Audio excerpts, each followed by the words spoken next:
जो ड्राइवर हैं वो भी फर्जी डॉक्यूमेंट पे हैं, तो ये कहाँ तक जाएगा फर्जी डॉक्यूमेंट का गड़बड़ झाला। पुलिस जांच करती है तो मिलती है तारीख। पुलिस ये भी कह देती है कभी कभी कि क्योंकि जांच जो व्यक्ति है जो कंप्लेंट देता है उसके बारे में जानकारी नहीं है, इसलिए हम जांच नहीं करेंगे।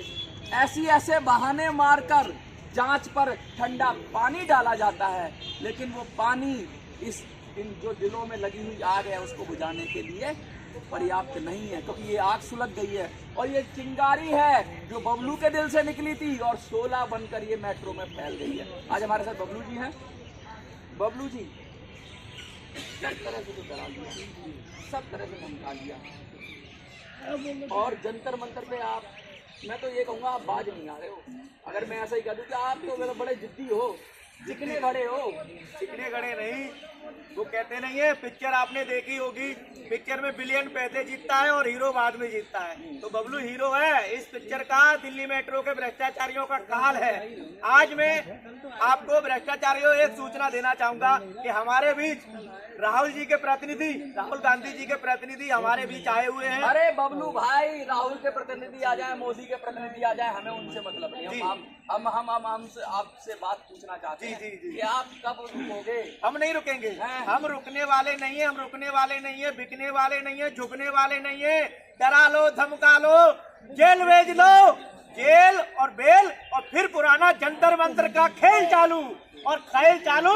अब तो जंतर मंतर में मैंने 4 पाई बिछा रखी है। जेल और फिर खेल नहीं, और फिर निकल जाएगा तेल, निकलेगा भ्रष्टाचारियों का तेल। जेल बेल और फिर निकलेगा भ्रष्टाचारियों का तेल, और निकल गया है। बबलू के बाहर आते ही भ्रष्टाचारियों का तेल निकलना चालू हो गया है। कहीं ऐसा तो नहीं बबलू जी कि मेट्रो के जो भ्रष्टाचारी हैं उनके लिए आप यमराज तो नहीं बन गए हो? यमराज नहीं, मैं दिल्ली मेट्रो के एमडी को खुली चेतावनी देना चाहता हूं। इस भ्रष्टाचार को खत्म करने के लिए सिर्फ 1 महीने का एमडी मुझे बना दीजिए। मैं इस भ्रष्टाचार को खत्म कर देंगे और तुम सबको जेल में डाल देंगे। एमडी बनना चाहते हो? जी एमडी, क्योंकि प्राइवेट कर्मचारियों का शोषण बंद करने वाला, प्राइवेट कर्मचारियों का खून चूसने वाला, दलाली करने वाला दलाल आदमी एक ऐसी कुर्सी पे बैठा दिया गया ऑपरेशन का। जो ऑपरेशन का आदमी है उसको सब नॉलेज है कि किस तरीके से चोरी होती है, किस तरीके से हमें टेंडर देना है, किस तरीके से हमें क्या करना है, किस तरीके से लूट करनी है। वो लूट कराने वाला सिर्फ दिल्ली मेट्रो का एमडी है। अगर लूट कराने वाला नहीं है तो उन्हीं कंपनियों को टेंडर क्यों देते हो? डर क्यों लगेगा? एक स्टेशन से 5 लाख रुपए की कमाई इन भ्रष्टाचारियों के पास जाती है कि पुलिस खरीद लेते हैं, गुंडे खरीद लेते हैं। अब तो गुंडे बाज आ गए हैं, गुंडे भी बाज आ गए हैं और पुलिस भी आ गई है, क्योंकि पुलिस अब मुझे फोन नहीं करती है और गुंडे फोन करते हैं तो ये कहते भैया तुम्हारे साथ में खड़ा हूं, पहले तुम्हें दी थी गाली, अब तुम्हारे सपोर्ट में खड़ा हूं। पहले दी थी गाली, अब मिल रही है ताली। हम कुछ लोगों के पास और आते हैं। मैडम, आप एक समाज सेवी हो, लगातार मेट्रो का मुद्दा उठा रही हो, क्या लगता है कोई समाधान निकलेगा?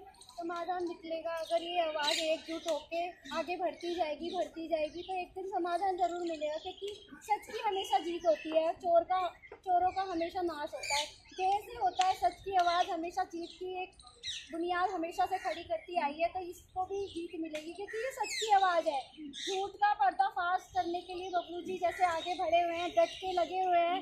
इसी तरीके से जो अब पीड़ित महिलाएं भी आगे आई हैं और ये बच्चे आगे आए हैं, इनकी तरह जो सारे जो पीड़ित बच्चे हैं, अगर वो भी एकजुट होके अगर धरने की आवाज़ को आगे बढ़ाते जाएंगे तो इनको न्याय जरूर मिलेगा। मैं अकेला ही चला था, लोग आते गए, कारवा बनता गया। आप मैडम जी थोड़ा सा इधर आ जाइए और आप उधर आ जाइए, आप भी आगे आ जाइए थोड़ा सा। अच्छा, आप बताइए, आप एक महिला हैं, मोदी जी कहते हैं बेटी बचाओ बेटी पढ़ाओ और बेटी को काम पे रोजगार दो लगाओ। क्या लग रहा है, क्या ये जो मूल मंत्र है मेट्रो के खिलाफ काम कर रही है? सर, पहले तो मैं सभी नमस्कार करना चाहूँगी। मेरा नाम आरती है, मैं दिल्ली मेट्रो में के तौर पर ये मोदी जी जो कहते हैं बेटी बचाओ बेटी पढ़ाओ, सर ये नारा गलत है, ये नारा सही नहीं है। हम बेटी हैं, हम बेटियों को कहाँ सुरक्षा मिल रहा है? हम सर जॉब के लिए जाते हैं, कंपनियों में जाते हैं, सरकारी जॉब तो हमारे पास है नहीं, प्राइवेट जॉब के लिए जाते हैं, 60,000 70,000 रुपए देते हैं इस वक्त के। उसके बाद सर कहीं नौकरी मिलती है 15,000 16,000, उसमें से GST जाती है, ड्यूटी के पैसे जाते हैं। ड्यूटी के पैसे जो जाते हैं स्टेशन पे, ये जो होते हैं सुपरवाइजर हो गया, मैनेजर हो गया, कंपनी का MD हो गया, जैसे कि मैनेजर है, लाइन मैनेजर है दीपक गुप्ता, अमित झा, MD है आशुतोष झा। और सर जैसे इन्होंने हमें बोला था 4 साल का कॉन्ट्रैक्ट, जब हमने 2021 में ज्वाइन किया मेट्रो में जो ओरियन कंपनी, तो इन्होंने हमसे ये बोला सर ये 4 साल का कॉन्ट्रैक्ट है, 4 साल आप नौकरी करेंगे। अभी 20 अक्टूबर 2024 इन्होंने बिना नोटिस बिना इंफॉर्मेशन के हमें सब बता दिया।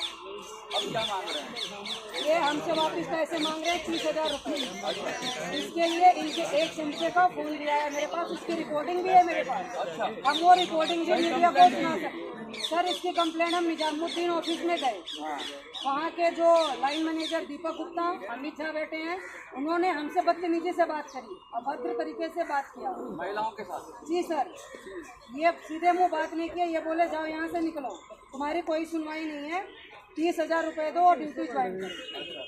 प्लस सर ड्यूटी के नाम पे हर महीने 15,000 की जॉब करने वाला अपना घर चलाऊंगी कि मैं इनको 2,000-3,000 GST दूँ। शायद GST का मतलब आपको नहीं पता है।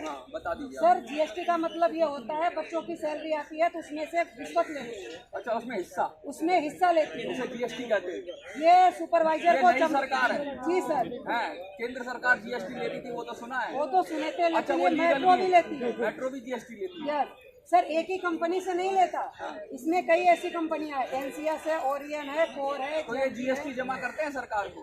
नहीं करते, ये सब आपस के खाते हैं। अच्छा, पूरा मेट्रो जानता GST है। को बदनाम कर दिया। जी sir. Goods and services tax को इस तरह से। आपका नाम क्या है और कहाँ से? सर मेरा नाम धर्मेंद्र सिंह है, मैं NCS स्टॉम्प ऑपरेटर हूँ।